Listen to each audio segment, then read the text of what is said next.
Good afternoon from Sacred Space at Titania's Realm.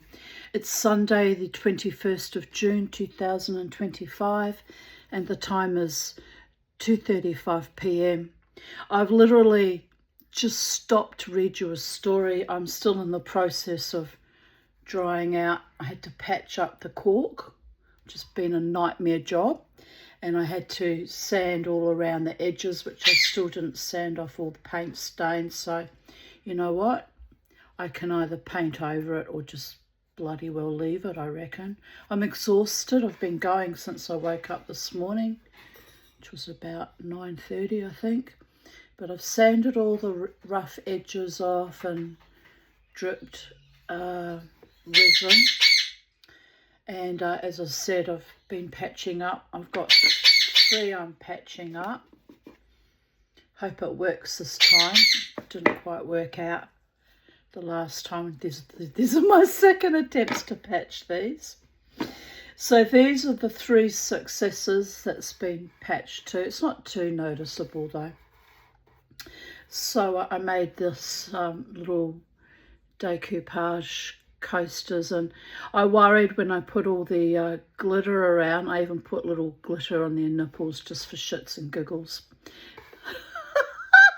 Why not? Because my inner child thought it was delightful. Anyway, I don't know who the artist is, but it's obviously in the Cubist style. Maybe Picasso, I have no idea.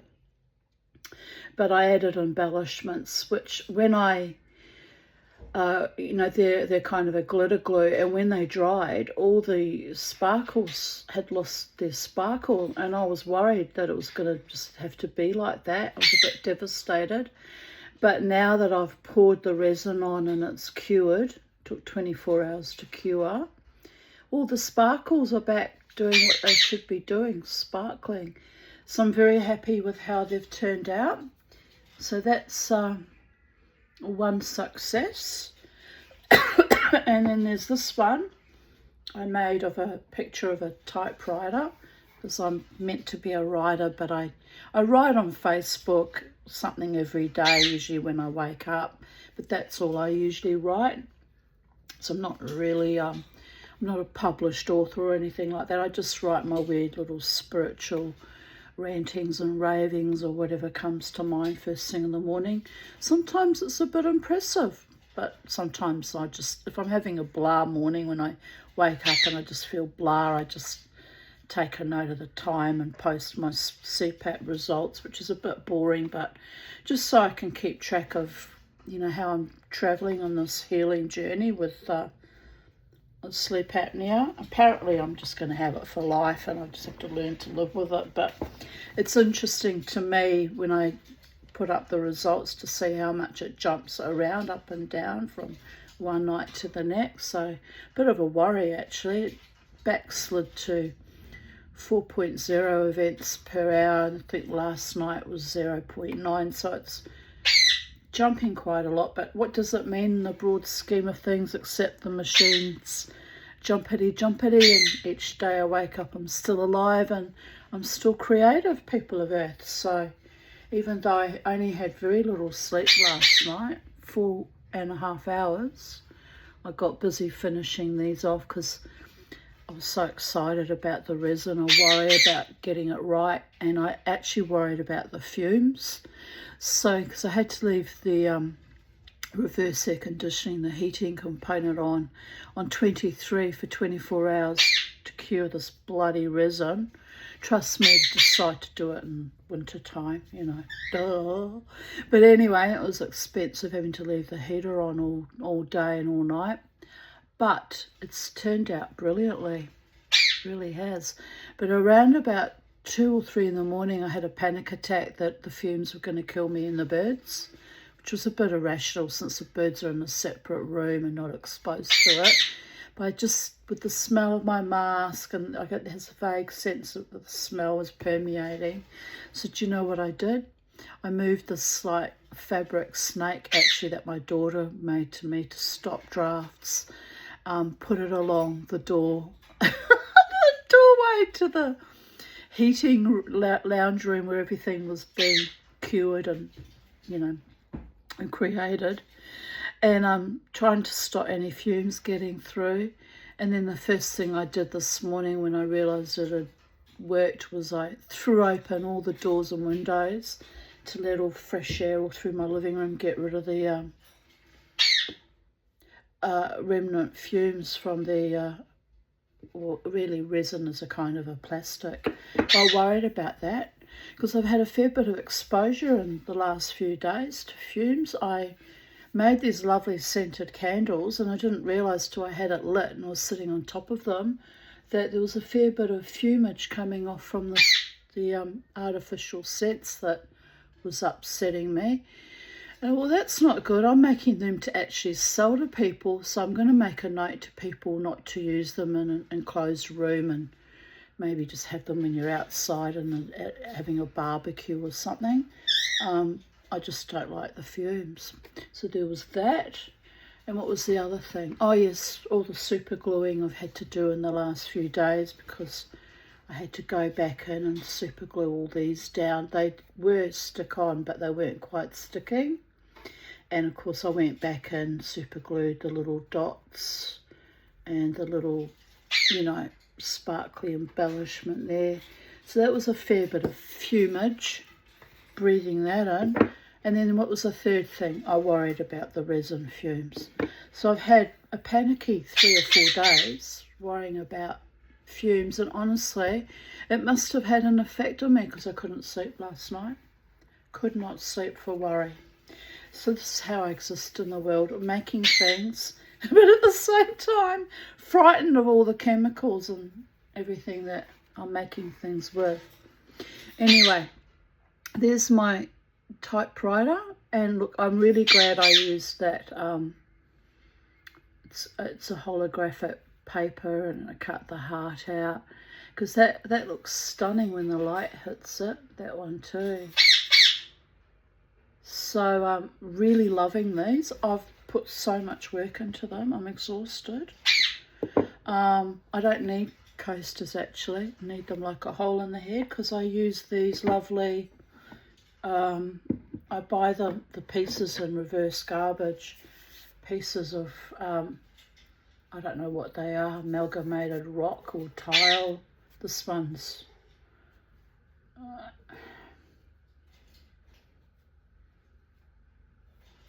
anyway. Oh, Kermie. Ceramic or... Are you okay, Kermie? You want to fly? Okay. Alright, listen. No flying into all the ornaments, though. Oh, where are you going, handsome boy? He's bored out of his nut. Hasn't been able to go outside. Yesterday was a perfect day to go outside, but... Alright, come here. Come. Come on. I'm just going to shut the door because I don't want you flying into all the expensive ornaments in the living room. Anarchy and chaos, Kermie. Right. So, yes. So, what was I saying? I can't remember now. Confused by my birdie flippity gibbeting everywhere. Freedom to the Kermie boy. Where are you now? Oh, there. I can see you. Okay. He's free. So what was I saying? Can't remember. Lost it. Lost the plot. He threw me for a loop.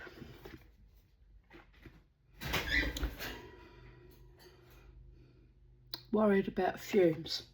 Yeah, so anyway, my bird's going crazy, so there's no more fumes because this is all dried and set, thank goodness. But I really like that one. It's a painting. I think it's Toulouse-Lautrec did that one, I'm not sure.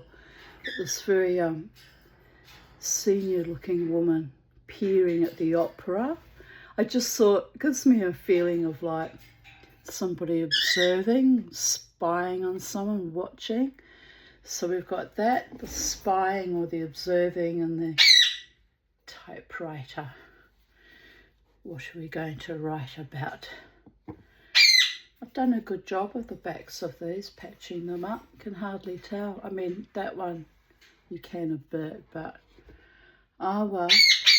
That's the trouble with, you know, I made them from these little coasters I bought in reverse garbage for $1.50, is that when you pull all the protective painter's tape and everything off, it tends to rip off bits of the cork, which is bloody annoying and made this a much more difficult task than it needed to be.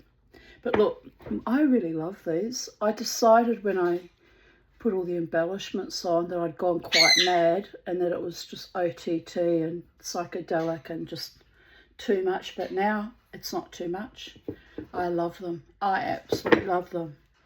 Ah, yes, and I'm going to use them because I don't think I can sell them. They're like 3 days worth of work. What would you sell them for? People don't need coasters from me anyway. They really don't. This one, I was disappointed because he was from a cocktail napkins that I bought, had a mirror finish, but when I glued them on, the mirror finish just literally evaporated. I don't know how that happened, but I decided to go OTT and give him glitter eye sockets and a glitter nose socket and a bit of a heart for his chin and a little bit of a heart up here. He's got hearts all around him because, you know, skulls in the Aztec or Mexican tradition represent actually eternal life. So he looks a bit weird and scary, but he's actually not. Very fond of the skull imagery, probably because I've died 16 times in my lifetime. This lifetime. Hate to think how many times I've died in other lifetimes. It's a bit much. But anyway, here we go. I really love him. And I deliberately put him on, you know, instead of having him up and down, I deliberately put him on at an unusual angle, just to be quirky. And they're little works of art, each piece. You know, the only theme I kept was the glitter and the embellishments. I like it so much. It's been a lot of work and kind of given me a nervous breakdown. But I like it so much, I might actually make another set to put aside for gifts or something. 2 or 3 days worth of work though. I need to buy one of those big buffing machines that can sand as well. I need one for my jewellery anyway, and they're expensive. They're nearly $1,000. But I need one of those so I could do this in one go, instead of grinding away at it for, it's taken me, when I say started, 9:30 till 2:30, 5 hours to just grind over all the edges and try and glue down the cork. I tried super glue, didn't hold. I'm now trying ordinary glue. So that can continue drying. They're drying. It's still in the process of drying, people of Earth. I'll put the ones that are still drying over there because they still need grinding down, just the excess cork. But I wanted to show you because I'm like a child, all excited about all my hard work and creativity, and it's been fun. Don't have time to be bored or lonely when you're an artist because you're always making something or thinking about what next you're going to make. This came kind of to me like a firestorm in my head because I bought those cork coasters, you know, a few weeks back, and I just thought, oh, you know, I'll get round to it one day. And all of a sudden my muse said, make them today. So they've worn me out, whoever that spirit that guides me and inspires me, they've worn me out with this. But I tell you what, thank you, guardian angel or muse or whoever you are. I'm really happy with how they've turned out. So that one's also psychedelic. I don't do drugs, people of Earth. I've never done psychedelics. I've smoked a bit of cannabis in my day, not a lot, but occasionally over the years. Didn't start that the first time till I was 38 years old, because I was actually frightened of it because all my friends growing up were quite heavy stoners, quite frankly. and they would not let me try it as a teenager. They go, no, it'll interfere with your mind. You've got enough issues, Tanya. In those days I was Tanya Phillips. You've got enough issues, Tanya Phillips. You're not allowed to dabble in drugs. They were very protective of me. Yet they didn't protect their own selves, which is a bit of a pity, actually. Oh, well, it is what it is. It's that on there. Bit of schmutz. I really like this man. I don't know who the artist is that painted that, but I just love how he's just sitting with an open book and just pondering, absorbing the information, staring off into space. He sort of goes hand in hand with the lady who's also staring off intentionally when he's just musing. I'm like that. I disassociate and I muse and I daydream, and people find me very difficult to pin down because I'm always in my own little world. And there's a reason for that, but it is what it is, people of Earth. I've grown accustomed to living inside this body and brain in this peculiar, unusual way. My God, I really love them. Every time I look at them, I'm like, oh, I'm so excited. Pity about the fumes and the gassing myself and the terrible fear that I was going to be damaged by it all. But I really love them, really do love them. So, and honestly, they weren't that hard to make. The only difficult part was painting on all the glitter and the sanding and the grinding and the getting the cork right. That's been the difficult part. I'm even thinking of painting little portraits on these ones of all my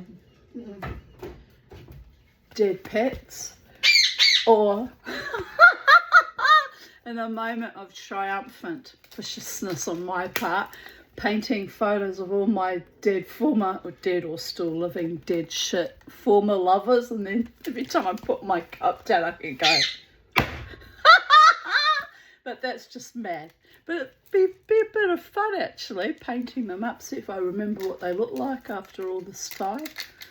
Anyway, I'm just thinking it would probably be nicer to put all my lovely pets who I still love dearly and are all in the light now, as little sweet little artistic mementos.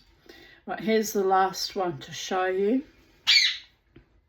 And again, I've put it on a funny angle, diagonal angle, and it actually had a blank face. It's an alarm clock. I think it was some commentary on, time is a construct. And it's an alarm clock without any actual time on it. But for shits and giggles, because I'm OTT, like that, I just put a little heart with a little, plastic crystal stone on it. I like these little crystals the best, actually. They're plastic, but they because they're rainbow coloured and iridescent, they reflect the light. They're my favourites, so I probably will buy more of those if I see them in the, just buy them cheap in the little $2 shops. But yes, that one's quite delightful. Where's the one that I had to mask everything, hide everything, because I stuffed it up? Which one is it? Not that one. Not that one. I stuffed it up, but it looks pretty good.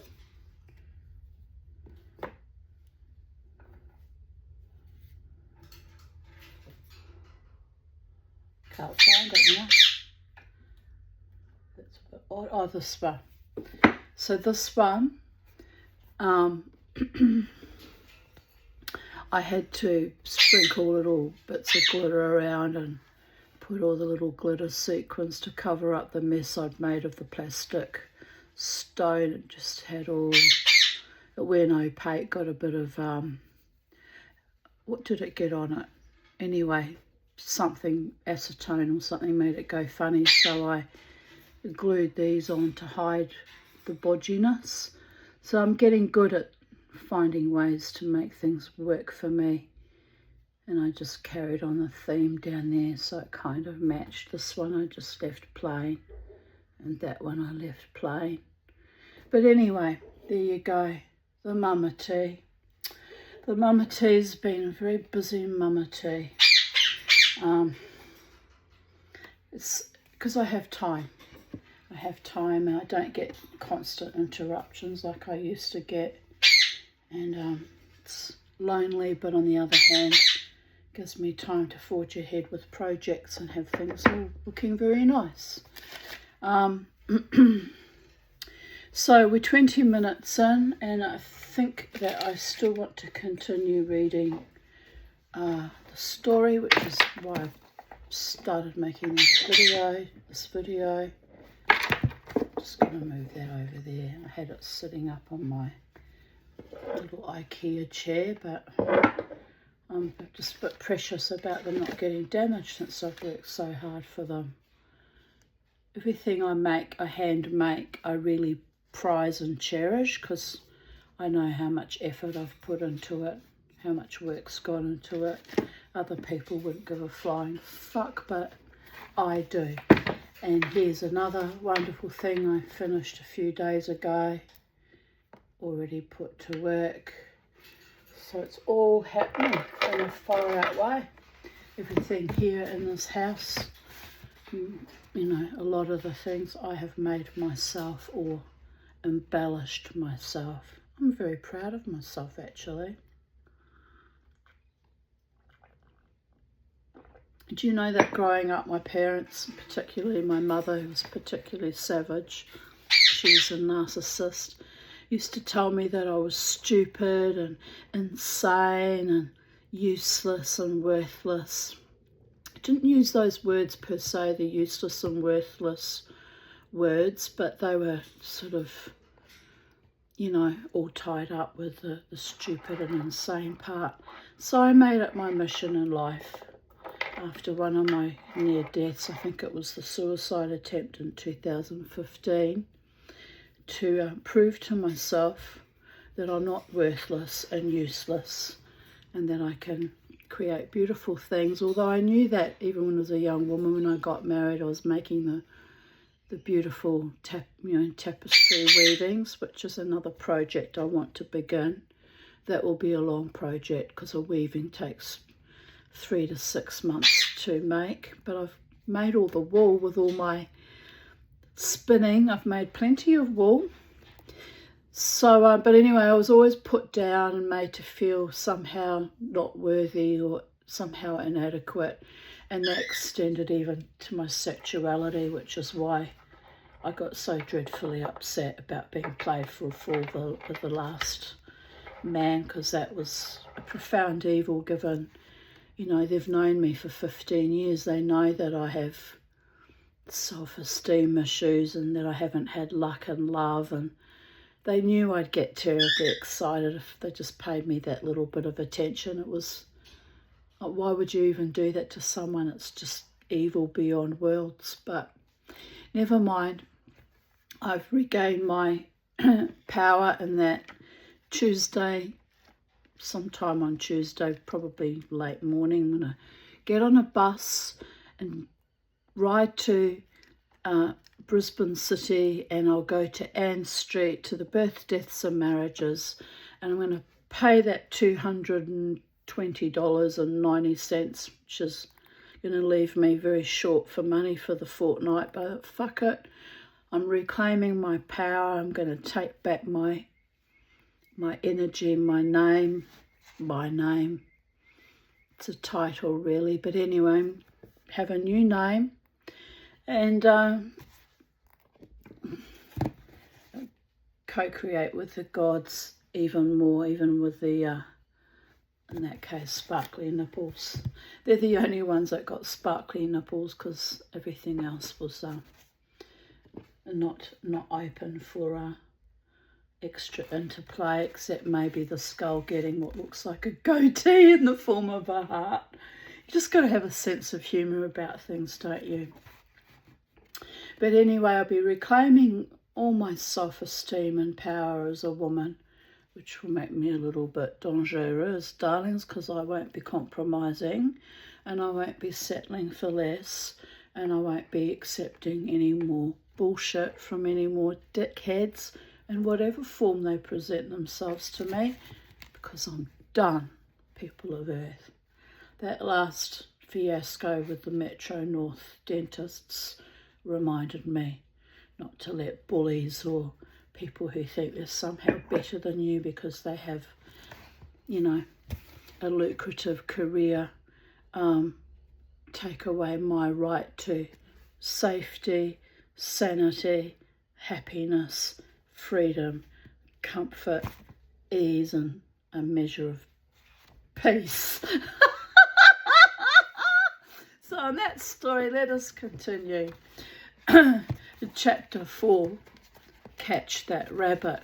They should have known they were in trouble when Kurt Cobain was channeling Come As You Are as a friend, as I hoped you would be through me, because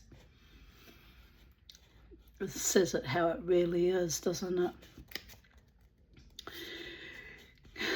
Chapter 4, Catch That Rabbit. We're 26 minutes, so just make a note of that. The vacation was longer than 2 weeks. That, Mike Donovan had to admit. It had been 6 months with pay. He admitted that too, but that, as he explained furiously, was fortuitous. US robots had to get the bugs out of the multiple robot, and there were plenty of bugs. Did I just see something walk behind me at the corner of my eye? It's probably just my eye, the periphery caught the timber there.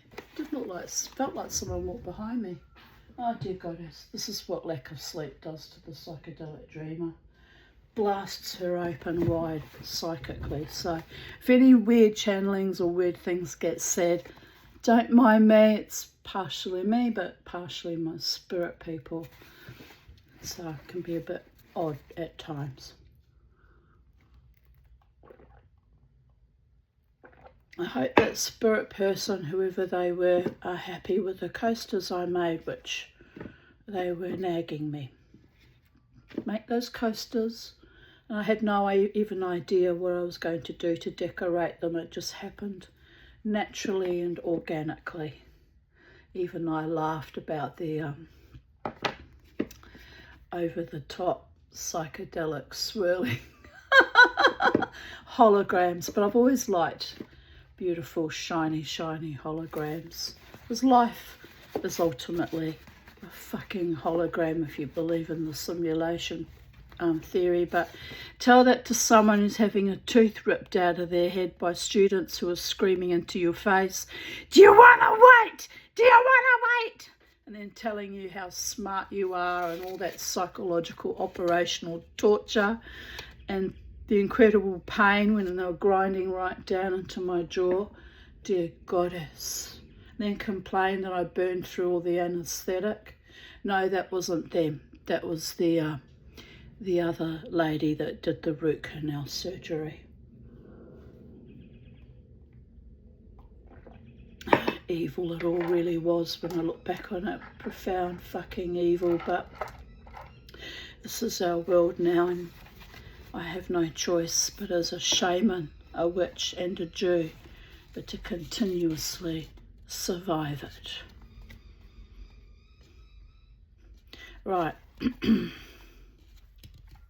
There were half a dozen bugs left for the field testing. So they waited and relaxed until the drawing board men and the slide rule boys had said, okay.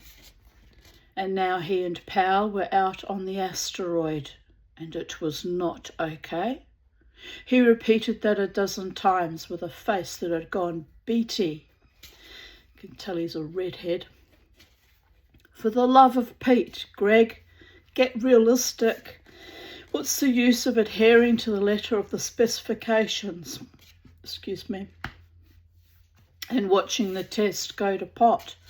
It's about time you got the red tape out of your pants and went to work. I'm only saying, said Gregory Powell, patiently, as one explaining electronics to an idiot child, that according to spec, those robots are equipped for asteroid mining without supervision. We are not supposed to watch them. Just check on my boy. What you doing, handsome boy? Both of you handsome boys. Yes, Mama T.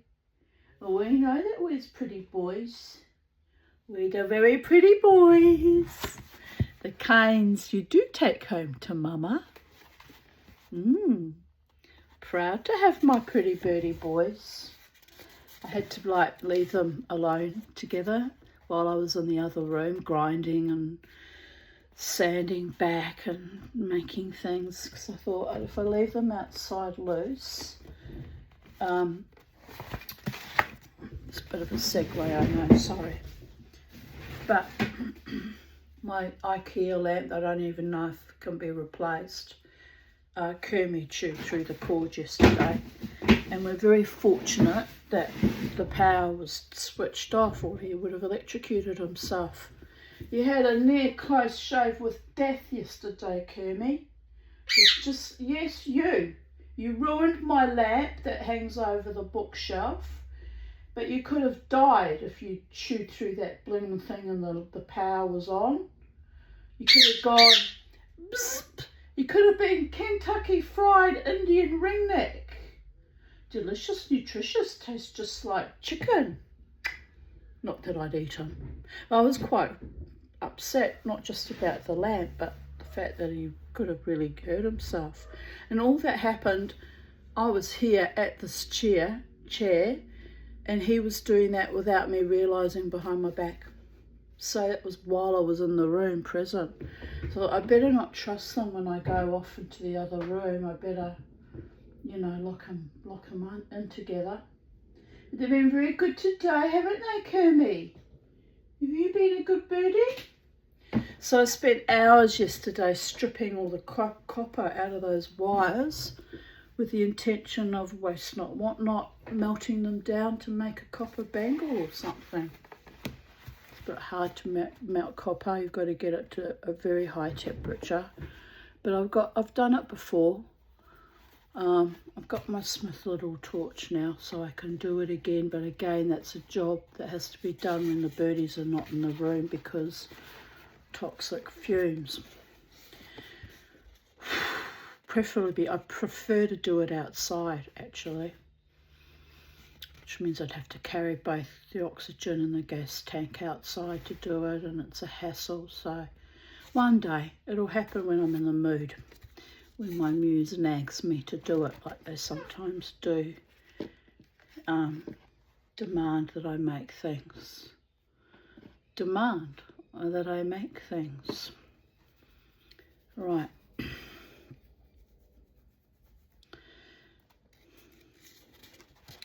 We're not supposed to watch them, says Gregory Powell. All right, look, logic. He lifted his hairy fingers, hairy fingers, and pointed. 1. That new robot passed every test in the home laboratories. 2. United States robots guaranteed they're passing the test of actual performance on an asteroid. 3. The robots are not passing said tests. 4. If they don't pass, United States robots loses 10 million credits in cash and about 100 million in reputation. 5. If they don't pass and we can't explain why they don't pass, it's just possible 2 good jobs may have to be bidden a fond farewell. My turkeys are here to demand food. They can scavenge what's left over there for the afternoon for a while till I finish the story. Powell groaned heavily behind a noticeably insincere smile. The unwritten motto of the United States Robot and Mechanical Men Corps was well known. No employee makes the same mistake twice He is fired the first time. Aloud he said, "You're as lucid as Euclid with everything except the facts. You've watched the robot group for 3 shifts, you redhead, and they did their work perfectly. You said so yourself." Who are you talking to, Kermie? You're talking to the birdies. You are. Oh, I just saw a big fat tawny frogmouth up there, all fluffed up in the cold. Oh, didn't know they were back. From what I can see, there's only one today. Wonder where the other one goes. Oh no, the 2 of them snuggled up on the perch. Aren't they lovely? I love the birdies that come here to my garden.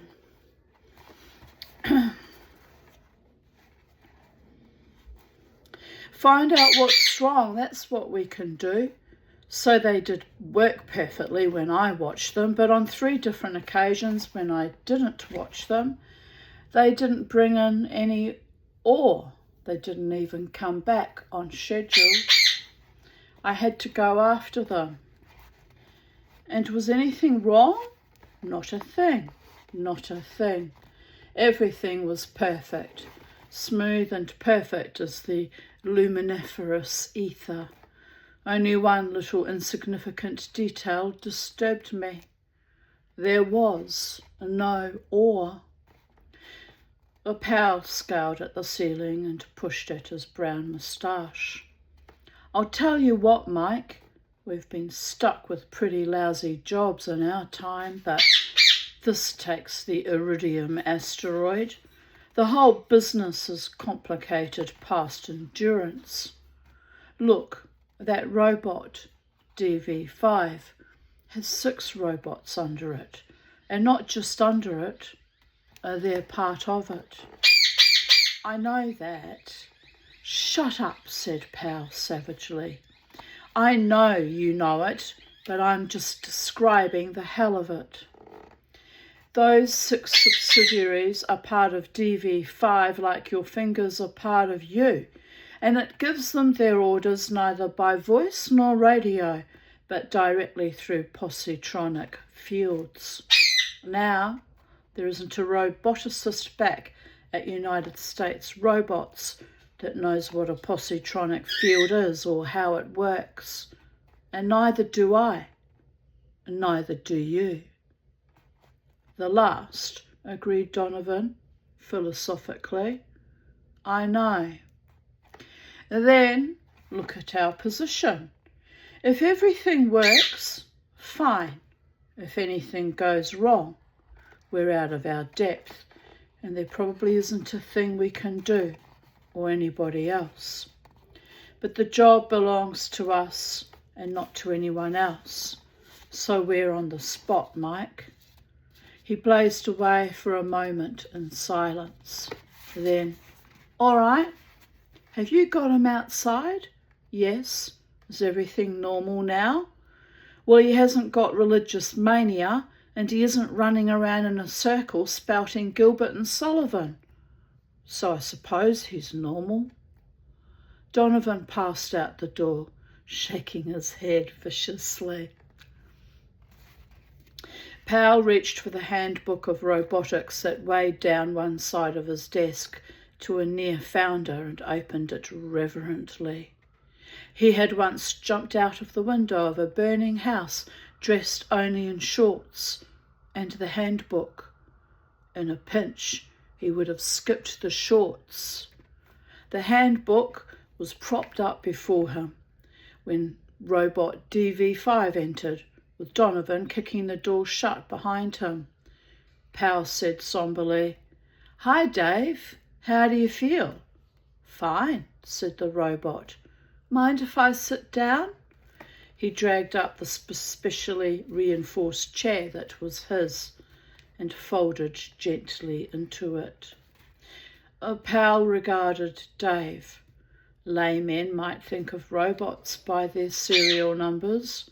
Roboticists never, with approval.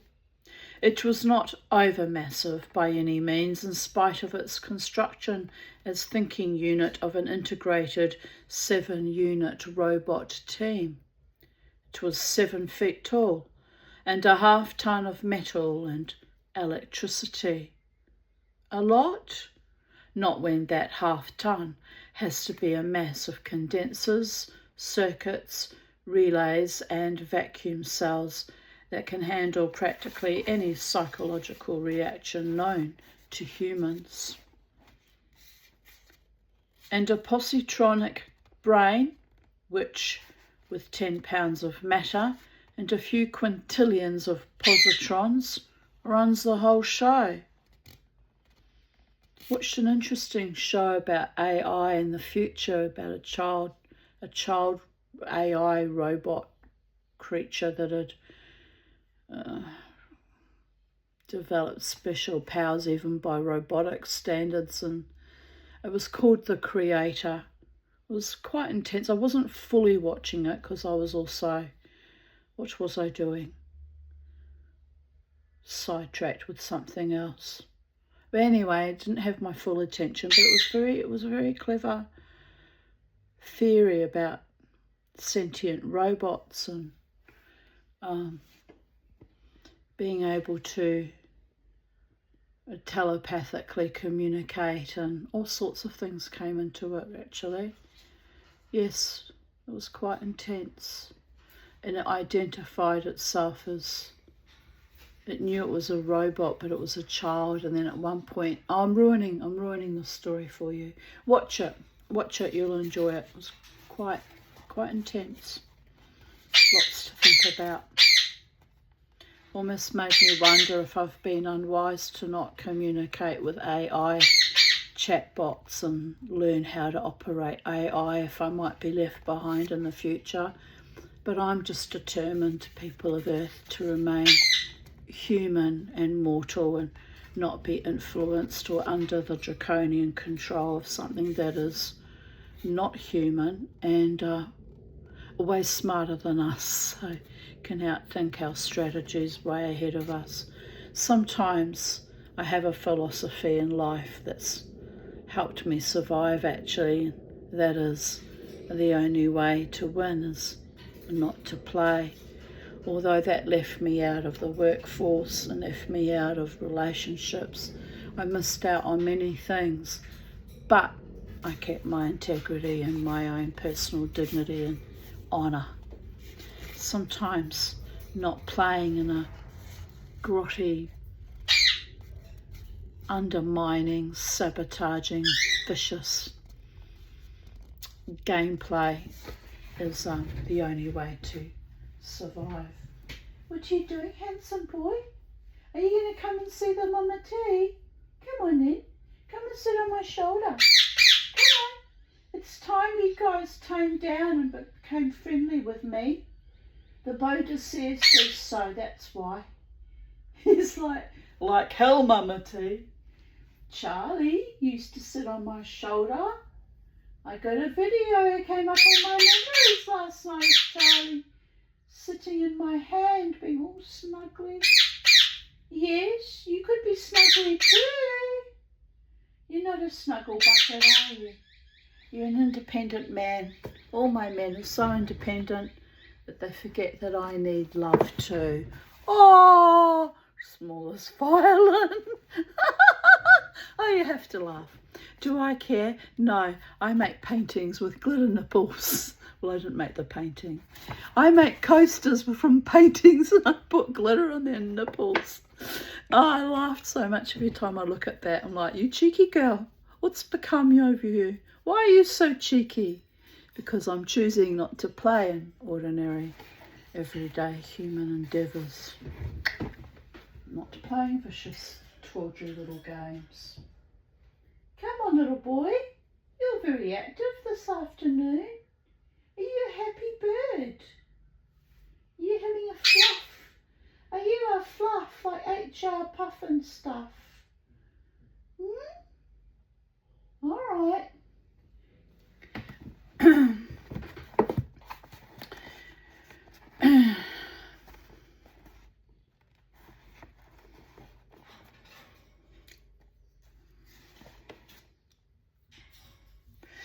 Hal groped in his shirt pocket for a loose cigarette. "Dave," he said, "you're a good fellow. There's nothing flighty or prima donna-ish about you. You're a stable, rock-bottom mining robot, except that you're equipped to handle 6 subsidiaries in direct coordination. As far as I know, that has not introduced any unstable paths in your brain path map." Can't get much more unstable than not being able to sleep at night and worrying about fumes. Dear goddess. A bit late to worry about them, by the way, after I'd inhaled the fumes all bloody evening. Oh, it's bonkers, isn't it? It's all a bit bonkers, but my nervous system went on overdrive last night. It was lying in my bed with my CPAP mask, intermittently convinced that I'm going to die. Guess what? Not dead today either. So half of it's just a form of anxiety and panic attacks, really. I considered taking a Valium. I did. That's how spinning out I was with my brain. I'll get up and I'll take a Valium. But then I remembered that if you're actually struggling with respiratory illness, Valium can be a bit of a suppressant on the respiratory system. So I thought, if I have poisoned myself and I'm dying of fumes, Valium might be the worst possible thing I can give myself. So I soldiered on by blocking off that room and opening up my kitchen window wide and getting more airflow through the hallway into my bedroom. And I don't know whether it worked or not, but I felt better about it, that I'd done something to save my sorry little old lady hobbit creative ass, honestly. The robot nodded. "This makes me feel swell, but what are you getting at, boss?" He was equipped with an excellent diaphragm, and the presence of overtones in the sound unit robbed him of much of that metallic flatness that marks the usual robot voice. A robot with a real voice. Almost desirable. Not. Computer says no. Mama T says no. I like men in flash suits. Don't particularly like most of them, actually, if the truth be known. But if I were to have a preference, they need to be alive and with a pulse. Just saying. A real pulse with a real functioning heart and a brain. And soul. They must have a soul, people of Earth. What are you doing, What are you doing, Kermie boy? You're very excited. Yes. Lots of twitterpating going on. Are you telling me stories?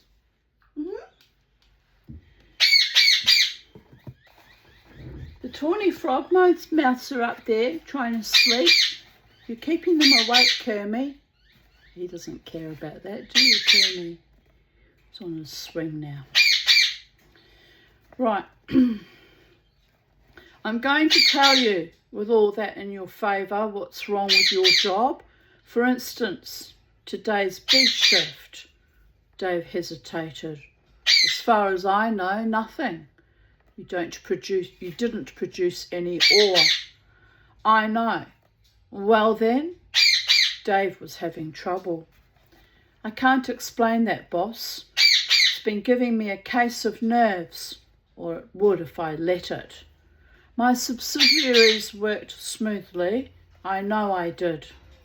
He considered, his photoelectric eyes glowing intensely. Then, I don't remember. The day ended and there was Mike and there were the ore cars, mostly empty. Donovan broke in. You didn't report at shift end those days, Dave. You know that. I know, but as to why? He shook his head slowly and ponderously. Powell had the queasy feeling that if the robot's face were capable of expression, it would be one of pain and mortification. A robot, by its very nature, cannot bear to fail its function. Neither can the mama too. There's been far too much failure in my life. Now I simply can't bear it. Have to get over that. I have to push through that, people of Earth. I'm old now. It's going to be a lot more failures. I mean, even these in effect were failures. I just had to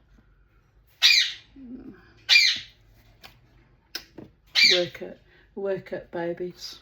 Just glue dry it so I can grind it back. Almost.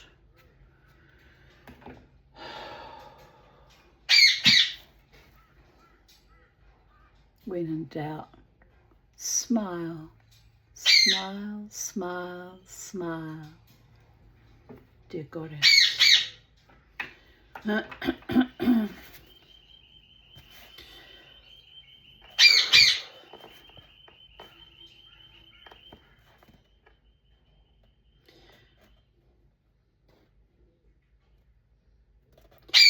Donovan dragged his chair up to Powell's desk and leaned over.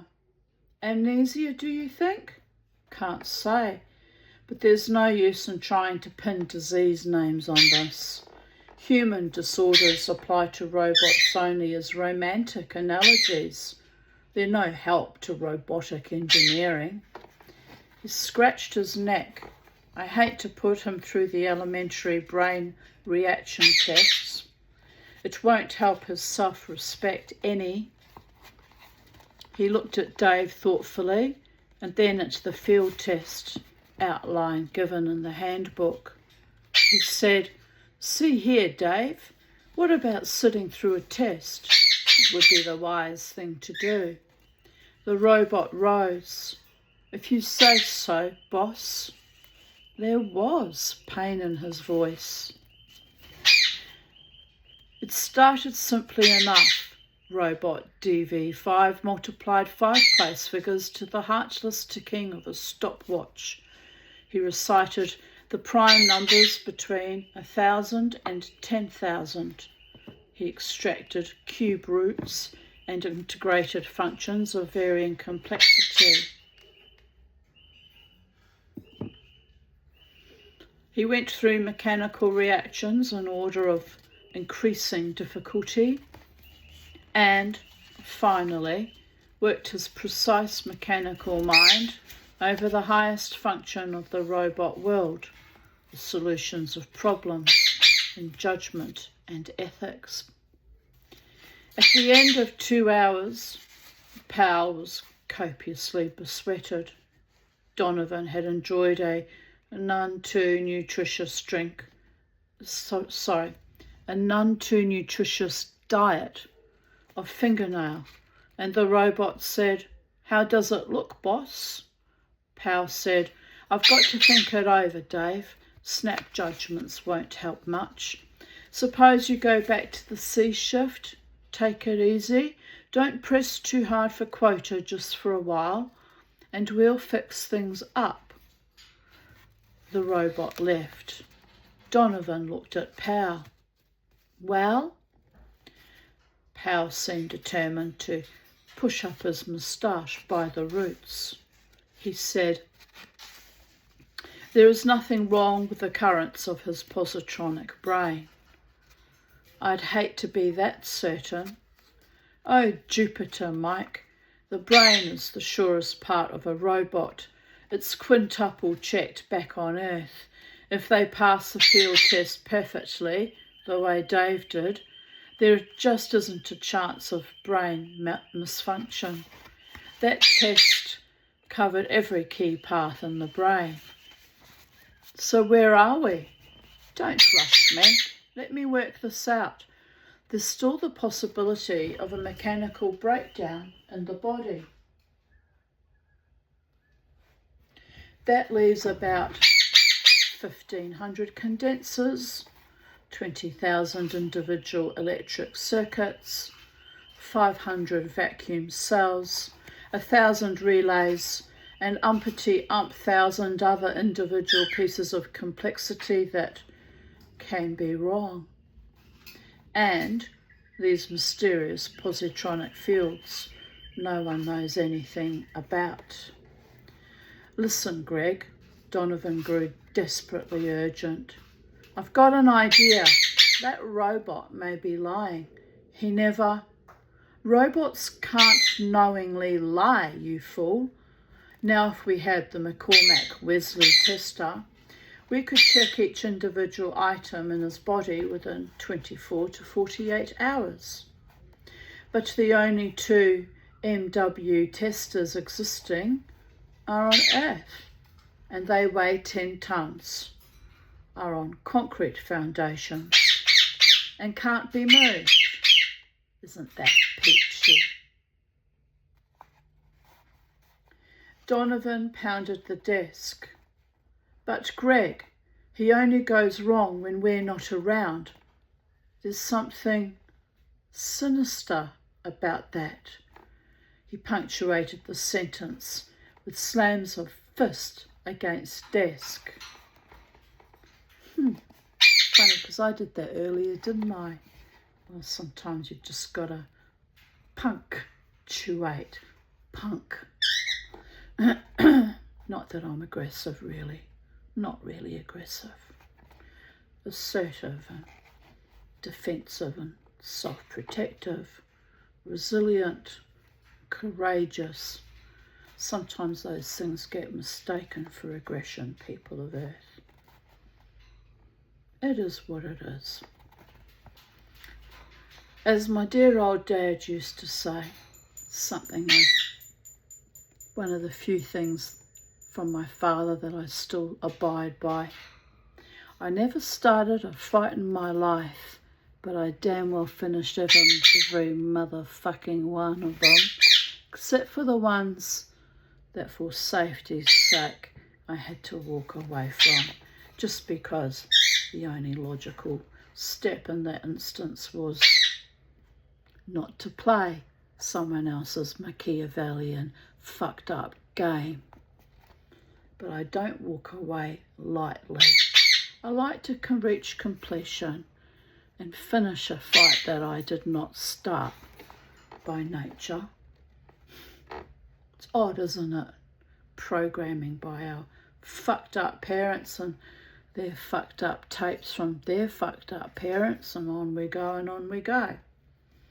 Well, some of the things I kept because they proved meritorious, and the rest were just ding, like an electric typewriter on a platen.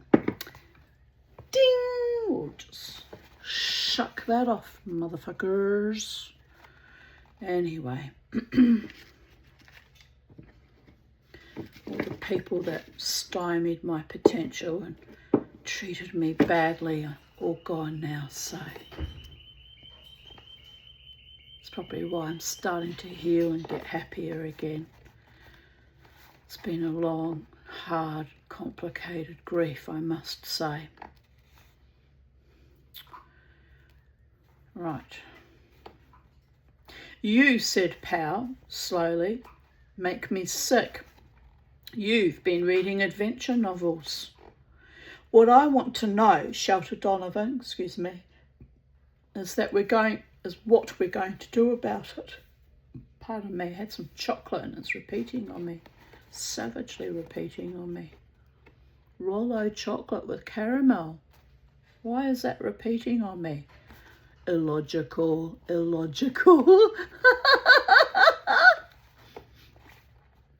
I'll tell you, I'm going to install a VisiPlate right over my desk, right on the wall over there, see? He jabbed a vicious finger at the spot. Then I'm going to focus it at whatever part of the mine is being worked, and I'm going to watch. That's all. That's all. Greg. Powell rose from his chair and leaned his balled fists on the desk. Mike, I'm having a hard time. His voice was weary. For a week you've been plaguing me about Dave. You say he's gone wrong. Do you know how he's gone wrong? No.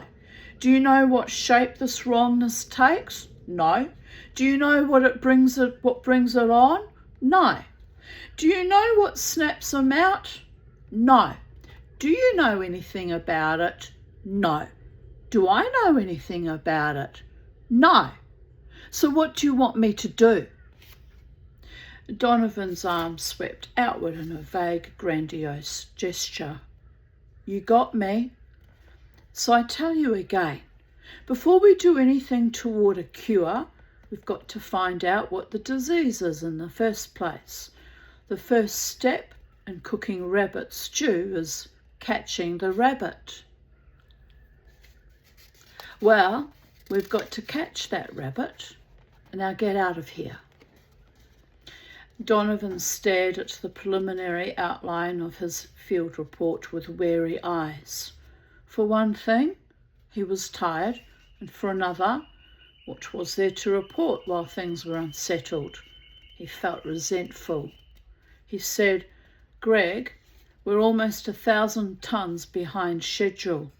You, replied Powell, never looking up, are telling me something I don't know. What I want to know, said Donovan in sudden savagery, is why we're always tangled up with new type robots. I finally decided that the robots that were good enough for my great uncle on my mother's side are good enough for me. I'm for what's tried and true. The test of time is what counts. Good, solid, old-fashioned robots that never go wrong. Like staying with a wife you can't stand but she's dependable, or vice versa. A boring, staid husband that doesn't exactly get you off anymore, but you know the bills will be paid and there's a roof over your head and there's worse men out there, people of Earth. That's what I was threatened with when I wanted to leave my husband. My pedophile, sexually harassing, concentration camp surviving stepfather told me that. You should stay, he said. There's worse men out there. He was right, there were, by the gods, vastly worse. But I was dying in that marriage, utterly, utterly dying on a daily basis. And on a daily basis, that man was running up and down the shopping strip where our business was, bad-mouthing me. For what? Bringing my children to and from school and going to work in the shop for them, for pittance, I might add, to be degraded and insulted behind my back to all his so-called cronies and customers and representatives that came from Ingham's Chicken, and Coca-Cola, any fucking idiot that would listen to that fuck knuckle. And then I was expected to lie in bed and hump it as well after it bad-mouthed me every day for years. How is that enjoyment? How is that life? How is that marriage? Not. But, no, Uncle Case got it right. There were worse men out there. There were. There were also kinder men out there too. Men who have my back, my front and my sides. Platonic friends and health professionals. Men who set a benchmark that all other men can and should follow. So there is that too. And then there is the fact that I am the living embodiment of the Bodhisattva. I like my freedom now as an older woman.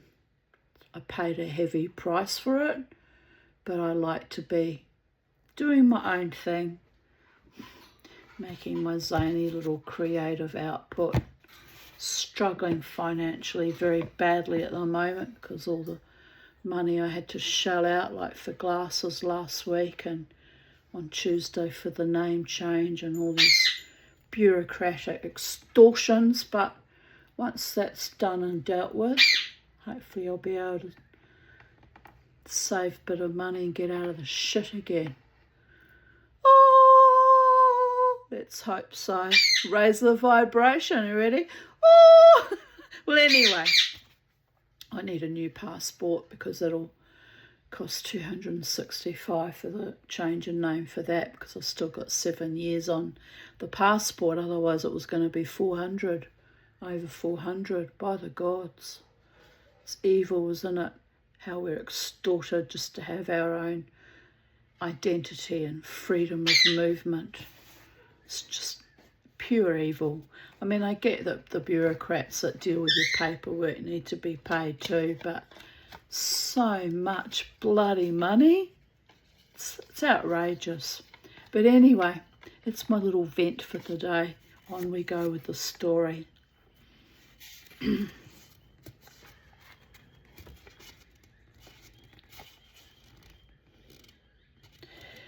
So he's wanting to live in the past with the good old-fashioned robots that never go wrong. Powell threw a book with perfect aim, and Donovan went tumbling off his seat. Your job, said Powell evenly, for the last 5 years has been to test new robots under actual working conditions for United States robots. Because you and I have been so injudicious as to display proficiency at the task, we've been rewarded with the dirtiest jobs. That, he jabbed holes in the air with his finger in Donovan's direction, is your work.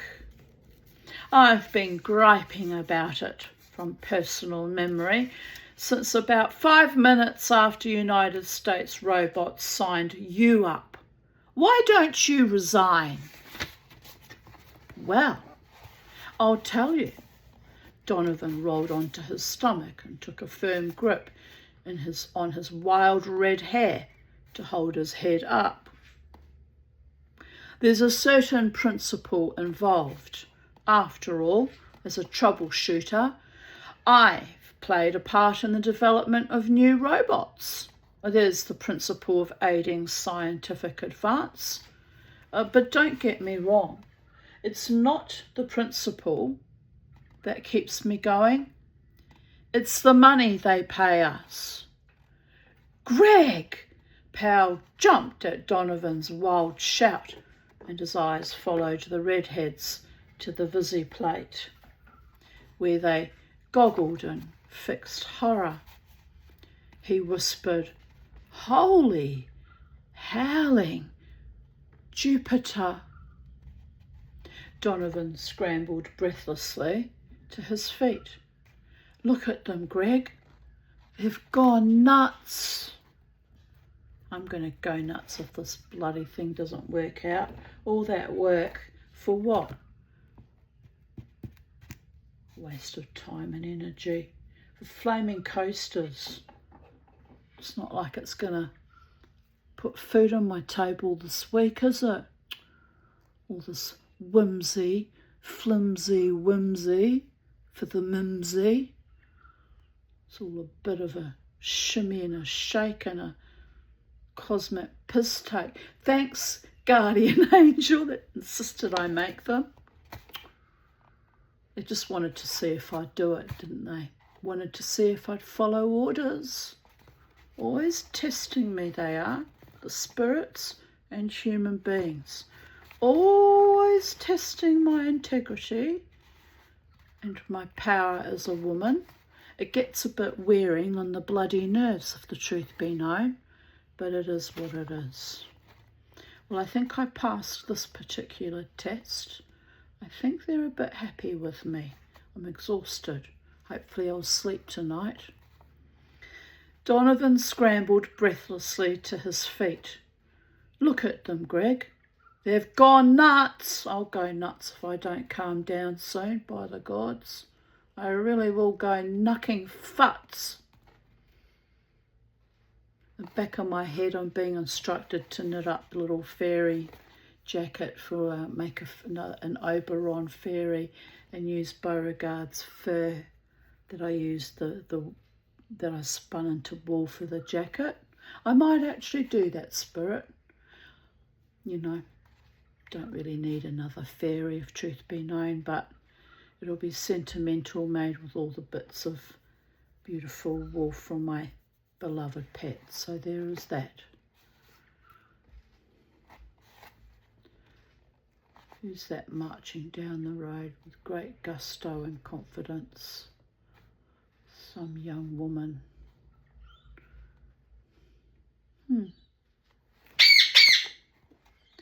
Right.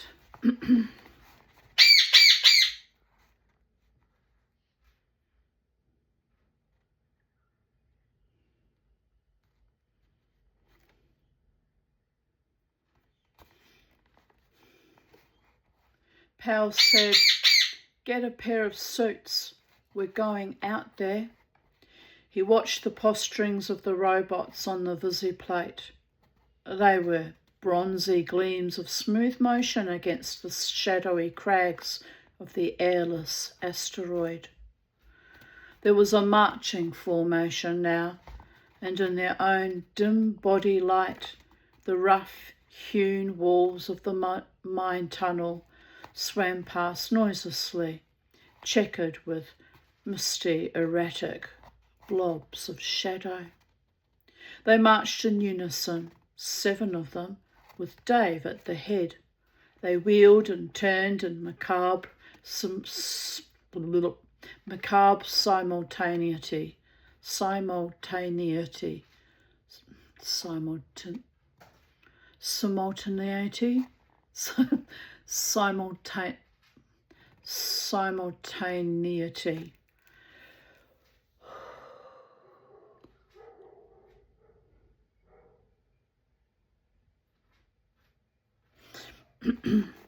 And melted through changes of formation with the weird ease of chorus dancers in Lunar Bowl.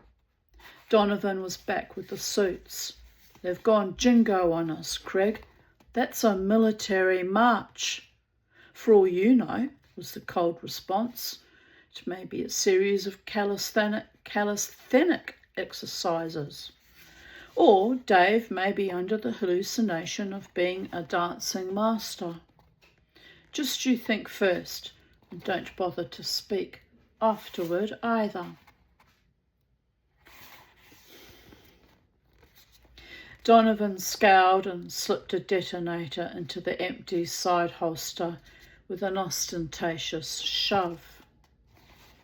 He said, "Anyway, there you are. So we work with new model robots. It's our job, granted. But answer me one question. Why does something invariably go wrong with them?" "Because," said Powell somberly, "we are accursed.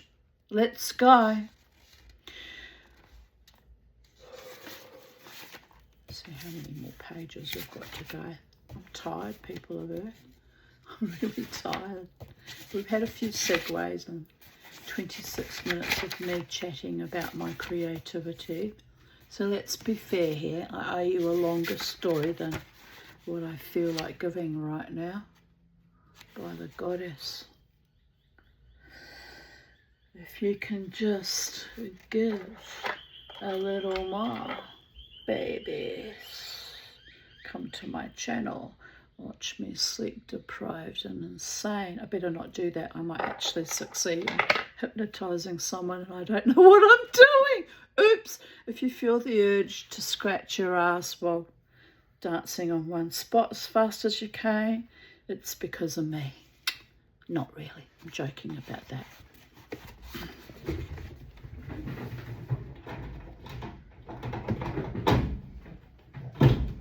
Hey, turkey buzzards. I'm being told. They're letting me know they want their food. Bear with me. I better feed them. It's not fair. They've come to expect it now. I won't be long. Right, you be good boys. Oh, mum's sore now. Sore legs from sitting around being fat.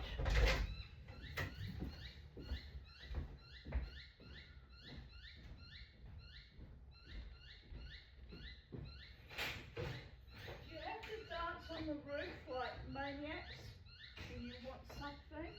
Can't you just go tweet tweet like the other birds? Look how tyrannical you are. Tyrannical bloody turkey.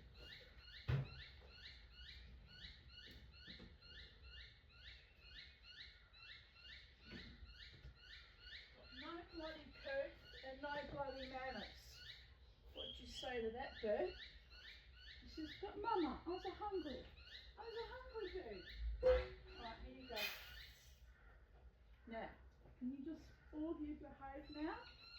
Go and tell the other turkeys there's food there. Go on, hurry up. Raining. Raining. That's why you want your food, isn't it? Why is that not closing?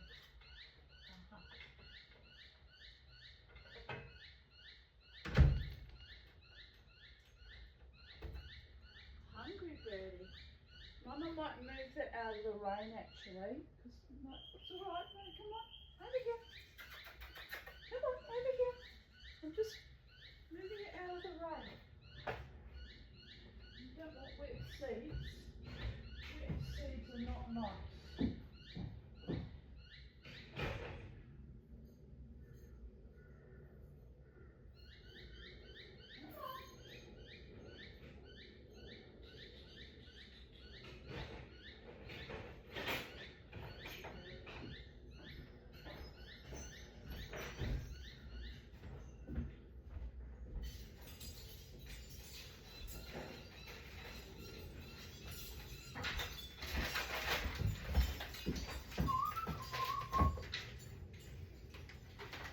My hands are full.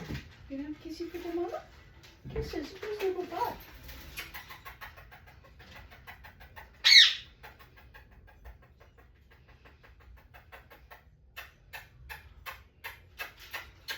Alright. Oh my goodness. They're so demanding, but you know what? I love them. I really don't mind. I'm just stirring them up. I really don't mind at all.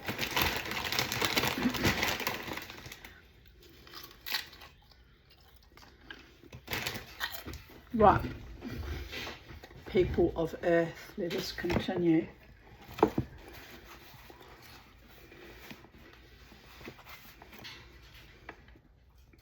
Far ahead through the thick velvety blackness of the corridors that reached past the illuminated circles of their flashlights, robot light twinkled. There they are, breathed Donovan. Powell whispered tensely. I've been trying to get him by radio, but he doesn't answer. The radio circuit is probably out. Then I'm glad the designers haven't worked out robots who can work in total darkness yet. I'd hate to have to find 7 mad robots in a black pit without radio communication. Let's shut that window. It's going to be cold with that rain coming. If they weren't lit up like blasted radioactive Christmas trees. Crawl up on the ledge above, Mike.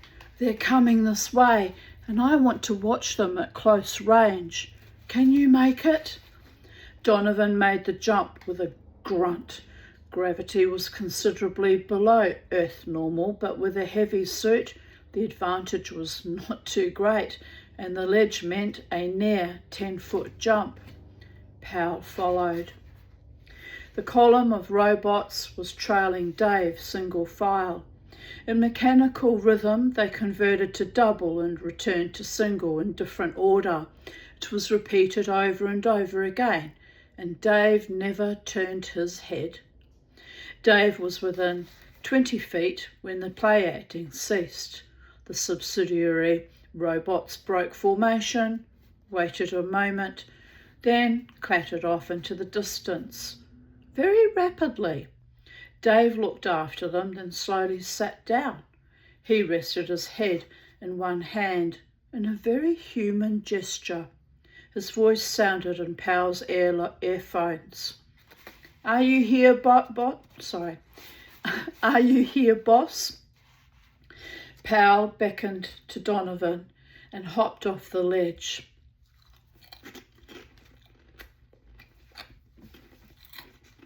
Okay, Dave, what's been going on?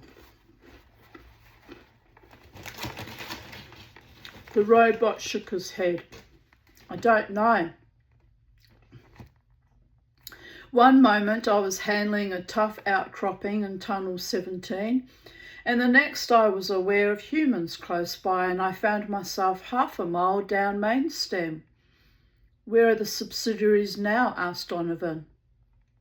Back at work, of course. How much time has been lost? Not much. Forget it. Then to Donovan, Powell added, stay with them the rest of the shift, then come back. I've got a couple of ideas. Subsidiary robots skiving off doing military-type dancing practices. A bit like the dancing bloody nurses when COVID came, isn't it? The dancing nurses and paramedics and police. What a fucking piss take that was. Evil.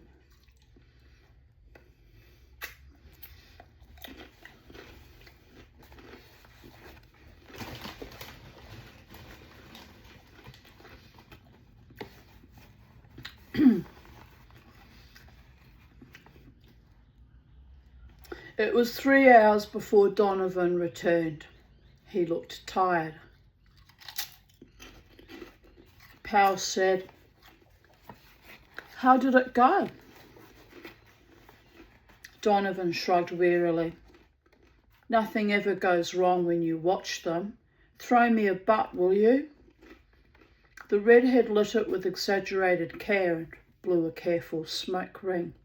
He said, I've been working it out, Greg. You know, Dave has a queer background for a robot. There are 6 others under him in an extreme regimentation. He's got life and death power over those subsidiary robots, and it must react on his mentality. Suppose he finds it necessary to emphasize this power as a concession to his ego. Get to the point? It's right there. Suppose we have militarism.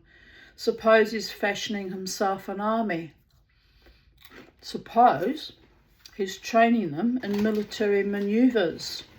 Suppose you go soak your head. Your nightmares must be in Technicolor. I know mine are.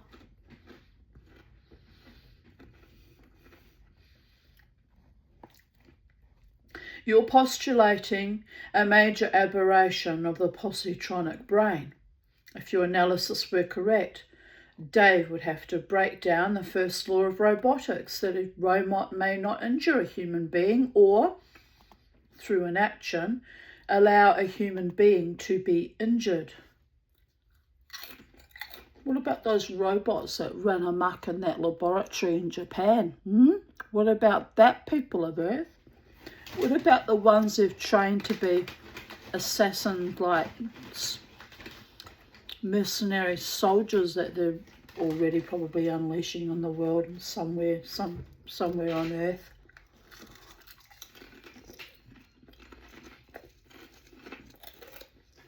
They had them in that movie last night, The Creator. It was utterly terrifying.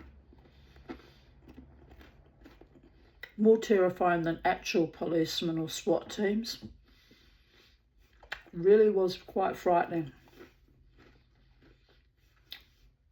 You can't reason with them either, whereas we're human, perhaps you might be able to reason with it. But frightening.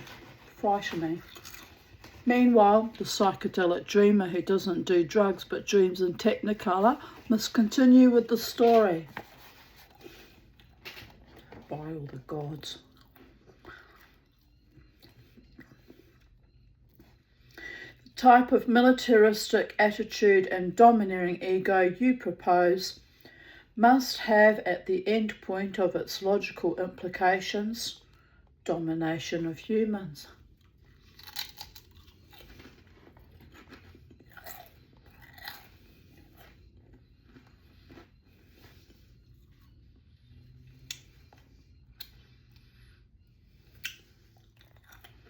All right.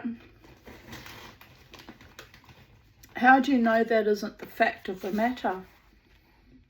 Because any robot with a brain like that would 1, never have left the factory, and 2, be spotted immediately if it ever was. I tested Dave, you know. Pal shoved his chair back and put his feet on the desk. No, we're still in the position where we can't make our stew because we haven't the slightest notion as to what's wrong.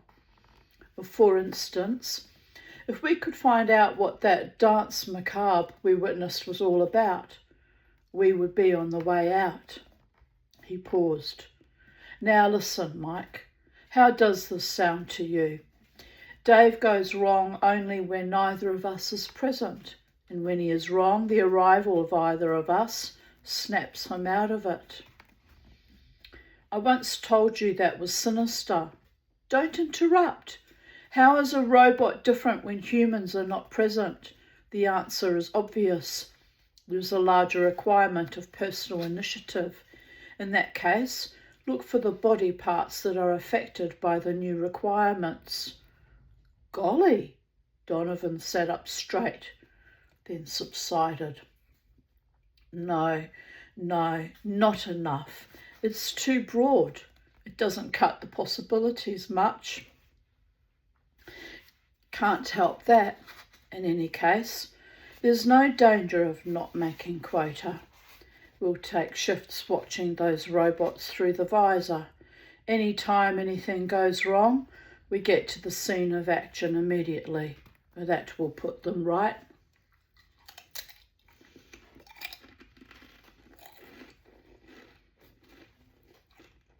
Obviously, I'm really hungry.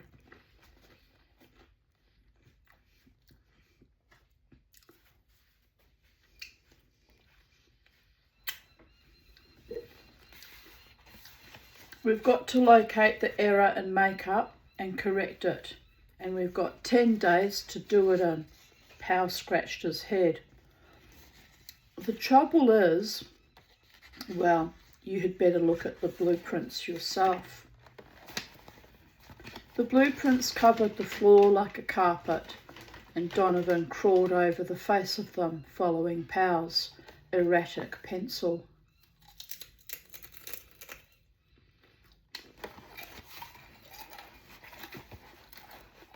Pal said,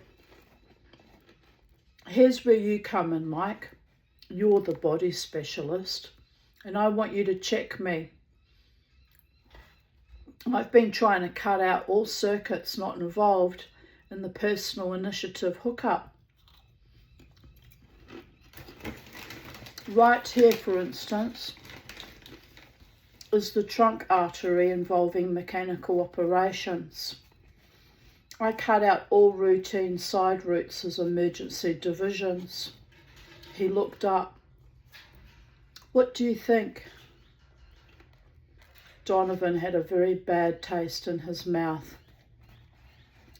The job's not that simple, Greg. Personal initiative isn't an electric circuit you can separate from the rest and body. Sorry, from the rest and study, excuse me.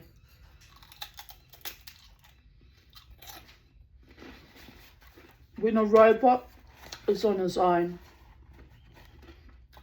the intensity of the body, which is right underneath the word study, which is how I made that faux pas, the intensity of the body activity increases immediately on almost all fronts. There isn't a circuit entirely unaffected.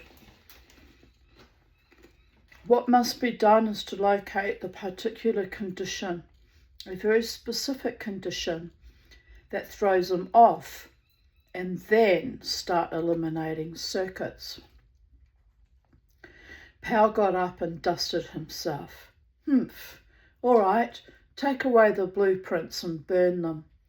Donovan said, you see, when activity intensifies, anything can happen given one single faulty part. Insulation breaks down, a condenser spills over, a connection sparks, a coil overheats. And if you work blind, with the whole robot to choose from, you'll never find the bad spot. If you take Dave apart and test every part of his body mechanism, one by one, putting him together each time and trying him out. All right, I can see through a porthole too. They faced each other hopelessly, and then Powell said cautiously, suppose we interview one of the subsidiaries. Neither Powell nor Donovan had ever had previous occasion to talk to a finger. It could talk. It wasn't quite the perfect analogy to a human finger. In fact, it had a fairly developed brain, but that brain was tuned primarily to the reception of orders via positronic field, and its reaction to independent stimuli was rather fumbling.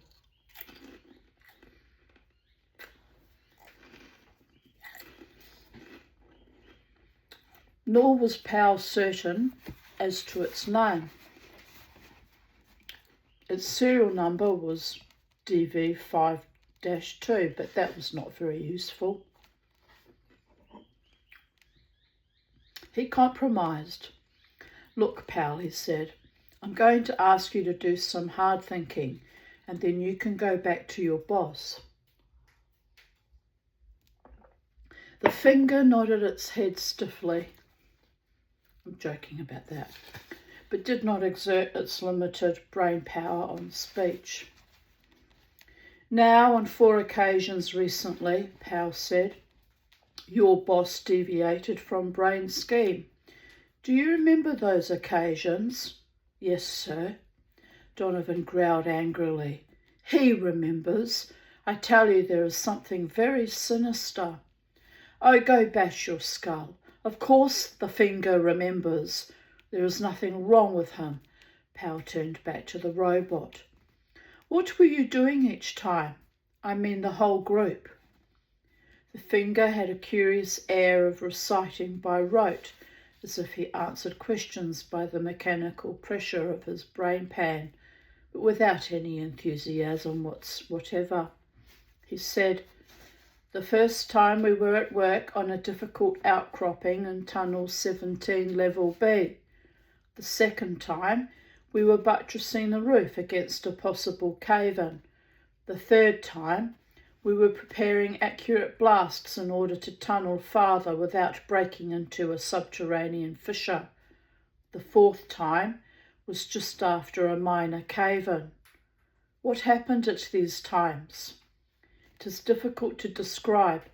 An order would be issued, but before we could receive and interpret it, a new order came to march in queer formation. Powell snapped out. Why? I don't know. Donovan broke intensely. What was the first order?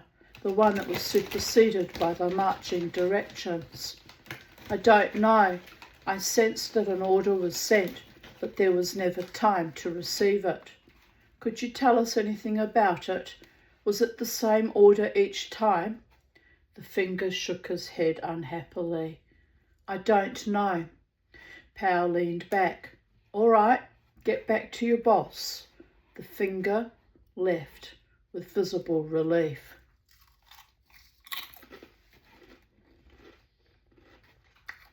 Donovan said, well, we accomplished a lot that time. That was real sharp dialogue all the way through. Listen, Dave and that imbecile finger are both holding out on us. There is too much they don't know and don't remember. We've got to stop trusting them, Greg. Powell brushed his moustache the wrong way. So help me, Mike. Another full remark out of you and I'll take away your rattle and teething ring. All right, you're the genius of the team. I'm just a poor sucker. Where do we stand?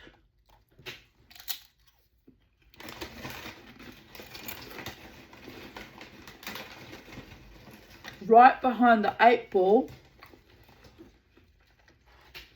I tried to work it backward through the finger and couldn't, so we've got to work it forward.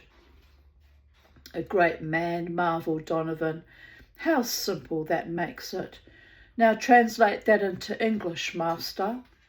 Translating it into baby talk would suit you better. I mean that we've got to find out what order it is that Dave gives just before everything goes black. It could be the key to the business. And how do you expect to do that? We can't get close to him because nothing will go wrong as long as we are there.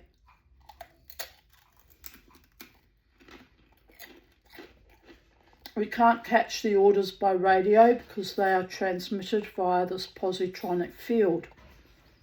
That eliminates the close range and the long range method, leaving us a neat, cosy 0. By direct observation, yes. There's still deduction. Huh? We're going on shifts, Mike. Powell smiled grimly. And we are not taking our eyes off the visiplate. We're going to watch every action of those steel headaches. When they go off into their act, we're going to see what happened immediately before, and we're going to deduce the order.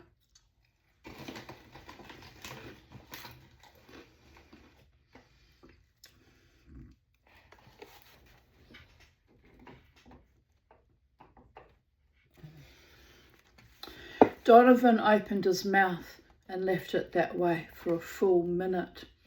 Then he said in strangled tones, I resign. I quit. You have 10 days to think up something better, said Powell wearily. Which, for 8 days, Donovan tried mightily to do. For 8 days, on alternate 4-hour shifts, he watched with aching and bleary eyes those glinty metallic forms move against the vague background. And for 8 days and the 4-hour in-betweens, he cursed United States robots, the DV models, and the day he was born. And then on the 8th, when Powell entered with an aching head and sleepy eyes for his shift, Donovan stood up and with very careful and deliberate aim launched a heavy bookend for the exact centre of the visiplate. There was a very appropriate splintering noise.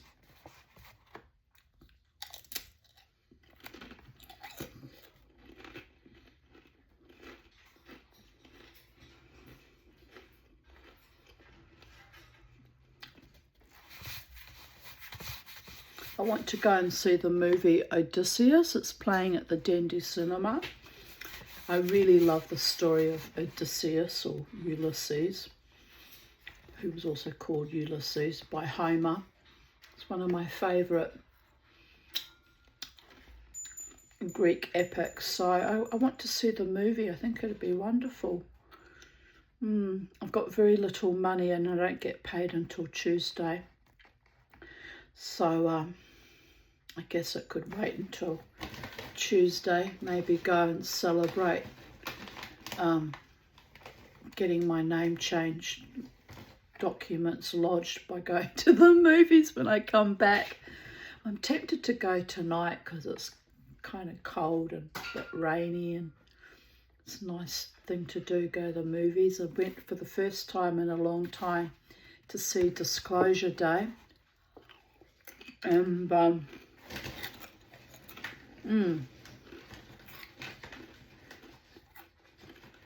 very tempted to go tonight for Odysseus. Anyway,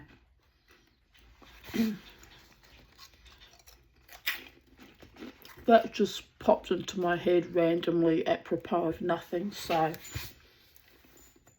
it's a suggestion by my higher mind to go to the movies, but I'll see how I feel later. Quite tired and haven't slept much, so it's bound to catch up with me as the evening progresses.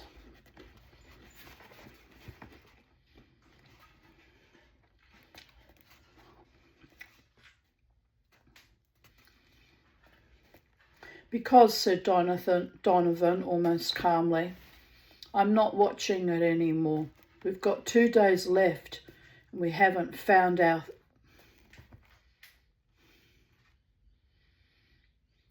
We haven't found out a thing. DV5 is a lousy loss. He's stopped 5 times since I've been watching, and 3 times on your shift, and I can't make out what orders he gave, and you couldn't make it out, and I don't believe you could ever make it out because I know I couldn't ever. Jumping space! How can you watch 6 robots at the same time? One makes with the hands and one with the feet and one like a windmill, and another is jumping up and down like a maniac. And the other 2? Devil knows what they are doing. And then they all stop. So, Greg, we're not doing it right. We've got to get up close. We've got to watch what they're doing from where we can see the details. Sounds logical to me.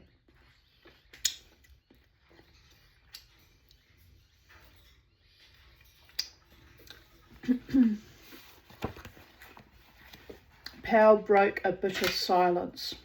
Yeah? And wait for something to go wrong with only 2 days to go? Is it any better watching from here? It's more comfortable.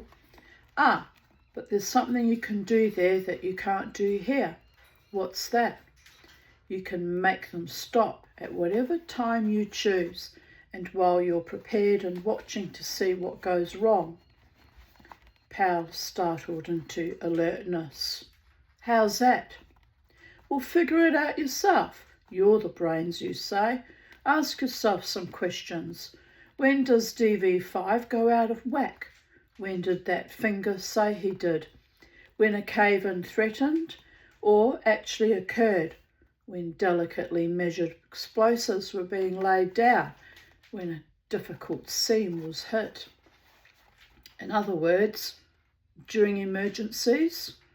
Powell was excited. Right. When did you expect it to happen? It's the personal initiative factor that's giving us the trouble, and it's just during emergencies in the absence of a human being that personal initiative is most strained. Now, what is the logical deduction? How can we create our own stoppage when and where we want it? He paused triumphantly. He was beginning to enjoy his role, and answered his own question to forestall the obvious answer on Powell's tongue. By creating our own emergency. Powell said, Mike, you're right. Thanks, Powell. I knew I'd do it someday. All right, and skip the sarcasm. We'll save it for Earth and preserve it in jars for future long, cold winters. Meanwhile, what emergency can we create? We could flood the mines if this weren't an airless asteroid. A witticism, no doubt, said Powell. Really, Mike, you'll incapacitate me with laughter. What about a mild cave-in? Donovan pursed his lips and said, Okay by me. Good, let's get started. Powell felt uncommonly like a conspirator as he wound his way over the craggy landscape. His sub-gravity walk teetered across the broken ground, kicking rocks to right and left under his weight in noiseless puffs of grey dust. Mentally, though, it was the cautious crawl of the plotter. He said, Do you know where they are? I think so, Greg. All right, Powell said gloomily. But if any finger gets within 20 feet of us, we'll be sensed whether we are in the line of sight or not. I hope you know that. When I need an elementary course in robotics, I'll file an application with you formally and in triplicate. Down through here. They were in the tunnels now. Even the starlight was gone. The two hugged the walls, flashes flickering out the way in intermittent bursts. Powell felt for the security of his detonator. Do you know this tunnel, Mike? Not so good. It's a new one.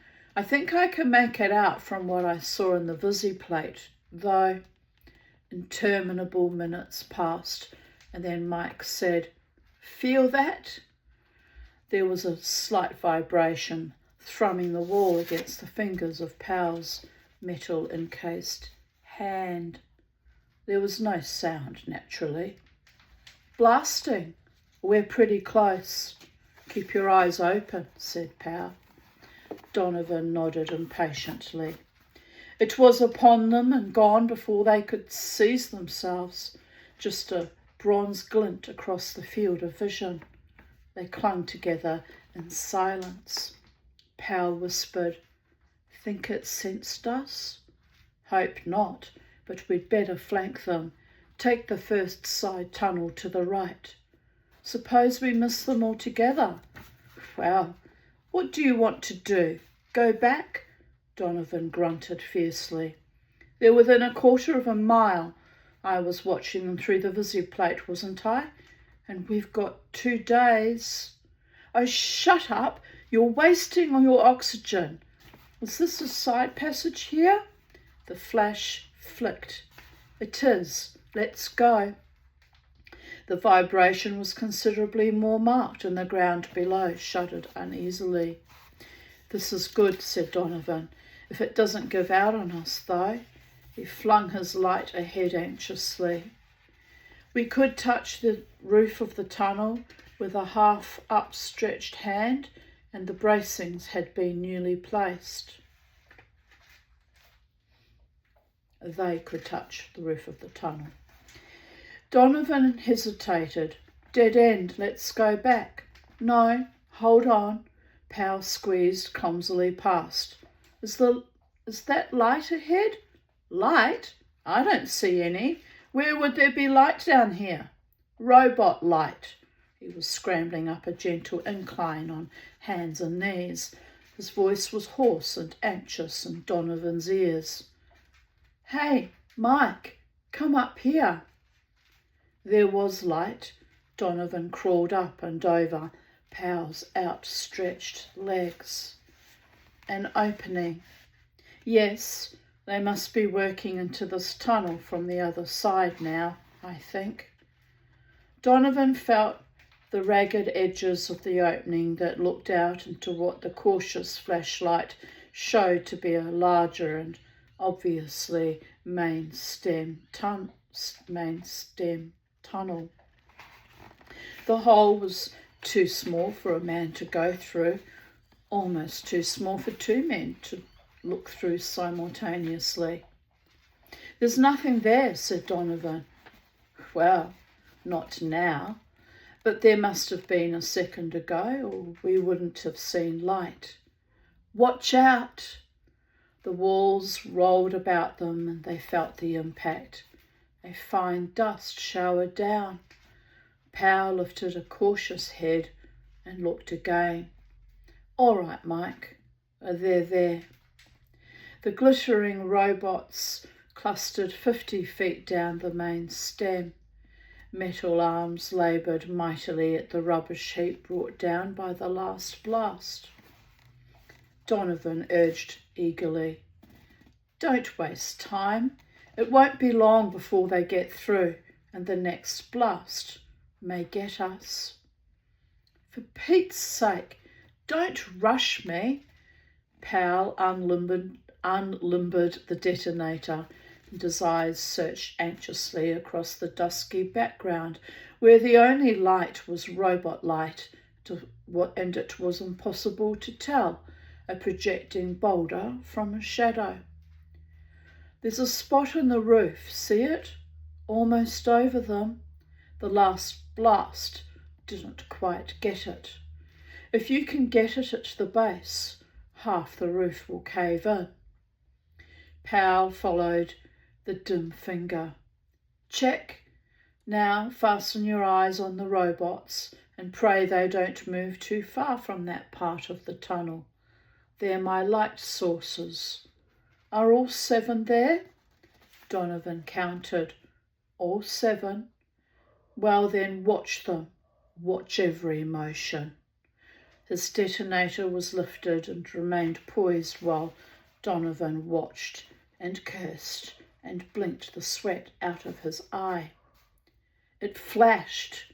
There was a jar, a series of hard vibrations, and then a jarring thump that threw Powell heavily against Donovan.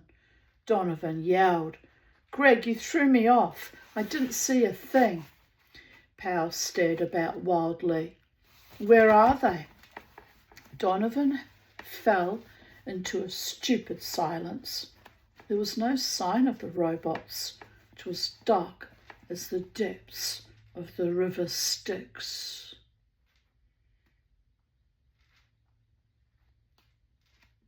"Think we buried them?" quavered Donovan. "Let's get down there. Don't ask me what I think." Powell crawled backward at tumbling speed. "Mike!" Donovan paused in the act of following. "What's wrong now?" "Hold on." Powell's breathing was rough and irregular in Donovan's ears. "Mike? Do you hear me, Mike? I'm right here. What is it?" "We're blocked in. It wasn't the ceiling coming down 50 feet away that knocked us over. It was our own ceiling. The shocks tumbled it." "What?" Donovan scrambled up against a hard barrier. "Turn on the flash." Powell did so. At no point was there room for a rabbit to squeeze through. Donovan said softly, "Wow, what do you know?"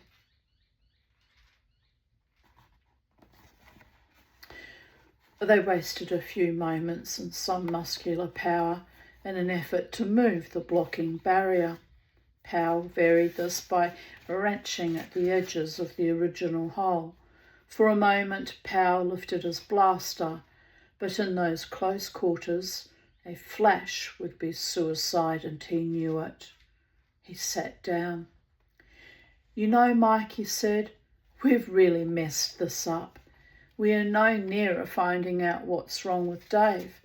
It was a good idea, but it blew up in our face." Donovan's glance was bitter, with an intensity totally wasted on the darkness. "I hate to disturb you, old man, but quite apart from what we know or don't know of Dave, we're slightly trapped. If we don't get loose, fella, we're going to die. D-I-E. Die. How much oxygen have we anyway? Not more than 6 hours." "I've thought of that." Powell's fingers went up to his long, suffering moustache and clanged uselessly against the transparent visor. "Of course, we could get Dave to dig us out easily in that time, except that our precious emergency must have thrown him off, and his radio circuit is out." "And isn't that nice?" Donovan edged up to the opening and managed to get his metal-encased head out. It was an extremely tight fit. "Hey, Greg." "What?" "Suppose we get Dave within 20 feet. He'll snap to normal. That will save us." "Sure, but where is he?" "Down the corridor, way down. For Pete's sake, stop pulling before you drag my head out of its socket. I'll give you your chance to look." Powell manoeuvred his head outside. "We did it all right. Look at those saps. That must be a ballet they're doing." "Never mind the snide remarks. Are they getting any closer?" "Can't tell yet. They're too far away.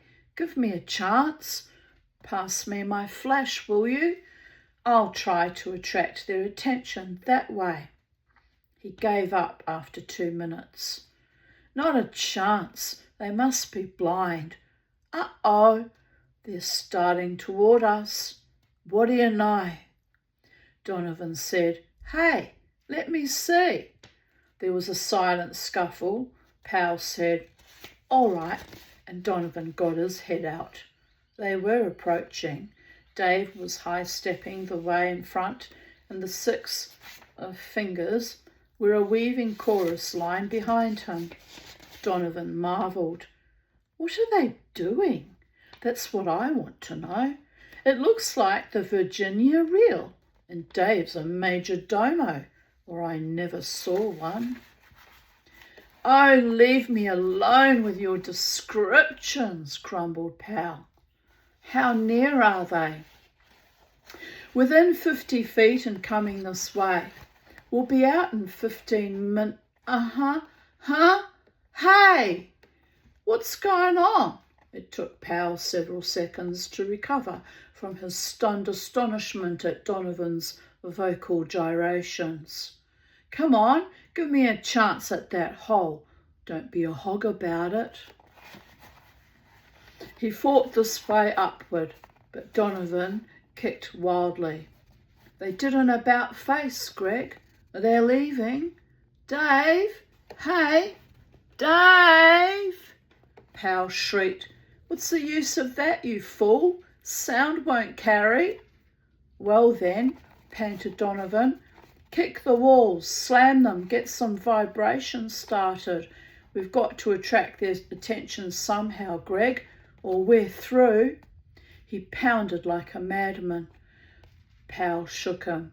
Wait, Mike, wait. Listen, I've got an idea. Jumping Jupiter, it's a fine time to get around to the simple solutions. Mike, what do you want? Donovan pulled his head in. Let me in there fast before they get out of range. Out of range? What are you going to do? Hey, what are you going to do with that detonator? He grabbed Pal's arm. Pal shook off the grip violently. I'm going to do a little shooting. Why? That's for later. Let's see if it works first. If it doesn't, then get out of the way and let me shoot. The robots were flickers, small and getting smaller in the distance. Pal lined up the sights tensely and pulled the trigger 3 times. He lowered the gun and peered anxiously. One of the subsidiaries was down. There were only 6 gleaming figures now. Pal called into his transmitter uncertainly. Dave! A pause, then the answer sounded to both men.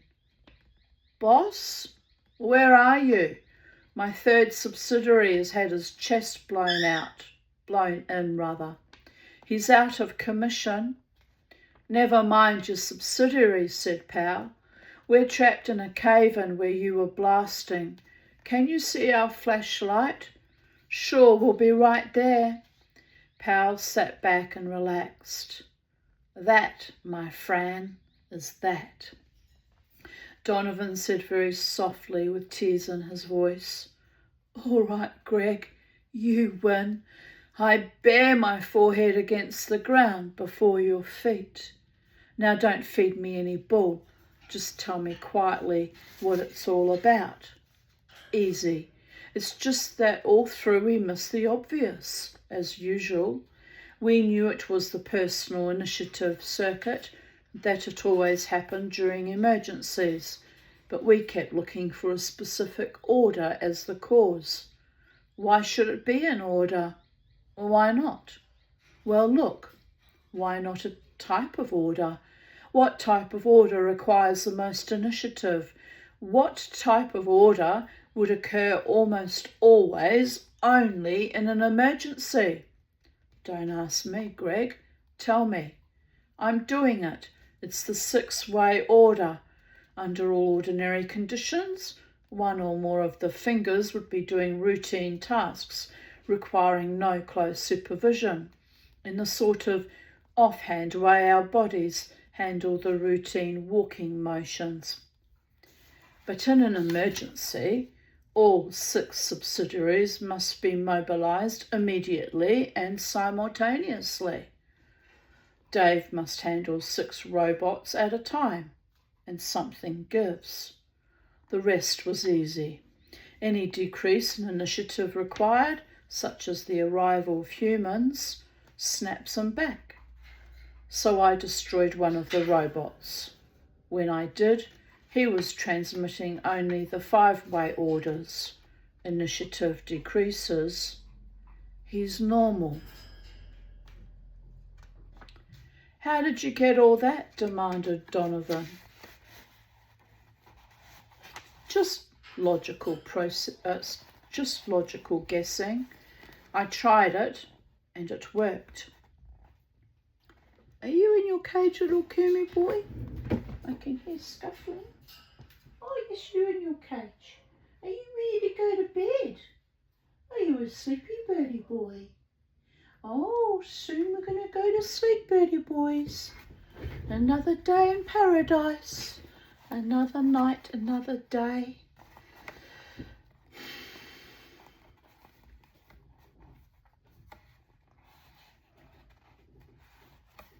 The robot's voice was in their ears again. Here I am. Can you hold out half an hour? Easy, said Pow. Then to Donovan he continued, and now the job should be simple. We'll go through the circuits and check off each part that gets an extra workout in a 6-way order as against a 5-way. How big a field does that leave us? Donovan considered. Not much, I think. If Dave is like the preliminary model we saw back at the factory, there's a special coordinating circuit that would be the only section involved. He cheered up suddenly and amazingly. Say, that wouldn't be bad at all. There's nothing to that. All right, you think it over and we'll check the blueprints when we get back. And now, till Dave reaches us, I'm relaxing. Hey, wait, just tell me one thing. What were those queer shifting marches, those funny dance steps that the robots went through every time they went screwy? That? I don't know. Probably another mass formation psychosis. I threw that bit in. It's hilarious. It's too early, but later on it'll be hilarious.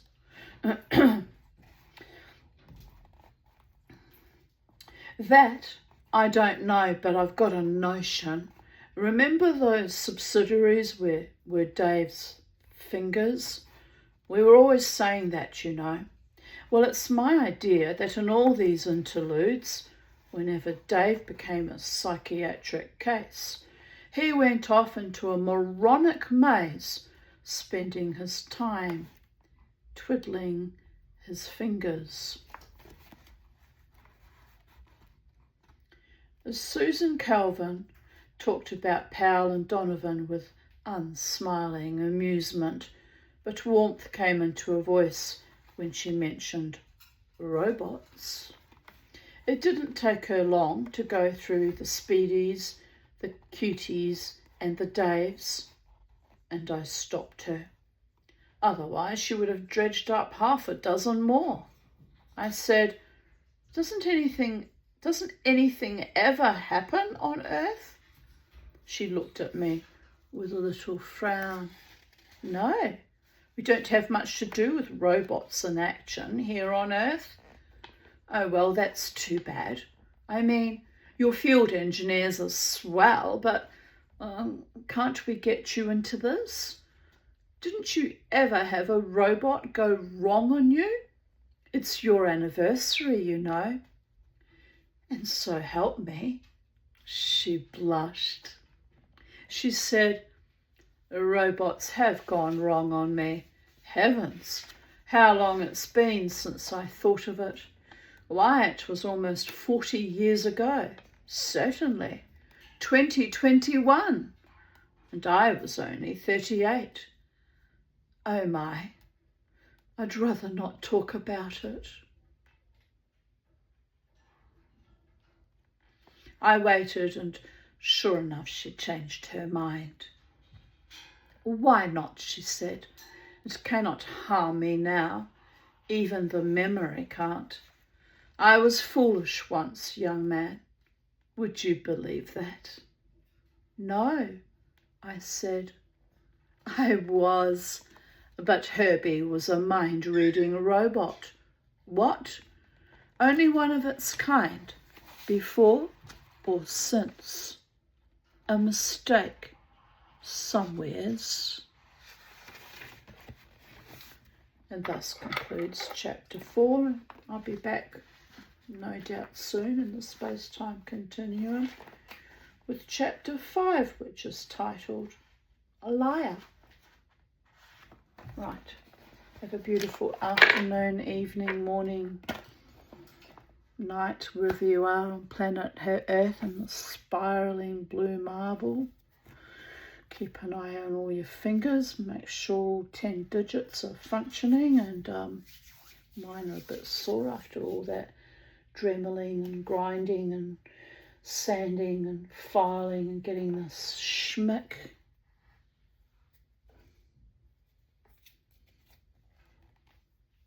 Happy Mama Tea. Happy Mama Tea. So I've got to go, and I think they're dry now, pretty much. Grind them back down so they're all even. And then I'll be finished with that project, and I'll have to start another one. So anyway, blessed be from Sacred Space at Titania's Realm. Bye for now.